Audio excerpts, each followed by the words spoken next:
ಎಲ್ಲರಿಗೂ ನಮಸ್ಕಾರ. ಇವತ್ತು ನಾವು ವಿಡಿಯೋ ಮಾಡ್ತಾ ಇರೋದು ಏನಂದರೆ, ರೈತರಿಗೆ ಅದರಲ್ಲೂ ಟ್ಯಾಕ್ಟ್ರ್ ಇಟ್ಟಿರ್ತಕ್ಕಂಥ ರೈತರಿಗೆ ಮೇನ್ ಯೂಸ್ ಆಗಬೇಕಾಗಿರೋಂಥ ಮಾಹಿತಿ ಇದು. ಯೂಸ್ ಆಗೋವಂಥ ಮಾಹಿತಿ, ಅದ್ರ ಬಗ್ಗೆ ಒಂದು ಸಣ್ಣದೊಂದು ಮಾಹಿತಿ. ದಯವಿಟ್ಟು ರೈತರು ಏನಾದರೂ ಟ್ಯಾಕ್ಟ್ರ್ ತೊಗೊಂಡಾಗ ಅದರಲ್ಲಿ ಟೈರ್ ಫ್ಲಾಪ್ ಅಂತ ಬರುತ್ತೆ. ಟ್ರಾಲಿ ಅಥವಾ ಬಟನ್ ಟೈರು ಅಥವಾ ಫ್ರಂಟ್ ವೀಲಲ್ಲಿ ಬರ್ತಕ್ಕಂಥದ್ದು ಇದು. ಟ್ಯೂಬ್ಗೂ ಟೈರ್ಗೂ ಸೆಂಟ್ರಲ್ ಬರುತ್ತೆ. ಟ್ಯೂಬು ಫ್ಲಾಪರ್ ಅನ್ಬೋದು, ಟೈರ್ ಫ್ಲಾಪ್ ಅಂತನೂ ಅನ್ಬೋದು. ಇದು ಫ್ಲಾಪ್ ಅಂತಾರೆ. ಇದನ್ನ ಬಳಸಬೇಕು. ಏನಕ್ಕೆ ಬಳಸ್ಬೇಕಂದ್ರೆ ಟ್ಯೂಬು ಸೇಫ್ಟಿಗೋಸ್ಕರ ಇದನ್ನ ಬಳಸಬೇಕು.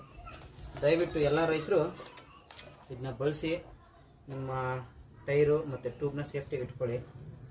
ಇದು ಬಳಸೋದ್ರಿಂದ ಟೈರ್ಗೆ ಮತ್ತು ಟೈರ್ಗೂ ಮತ್ತು ಟ್ಯೂಬ್ಗೂ ಯಾವುದೇ ರೀತಿ ಒತ್ತಡ ಬೀಳೋದಿಲ್ಲ. ಇದನ್ನು ಬಳಸಬೇಕು. ದಯವಿಟ್ಟು ಬಳಸಿ. ಇದೊಂದು ಚಿಕ್ಕ ಮಾಹಿತಿ.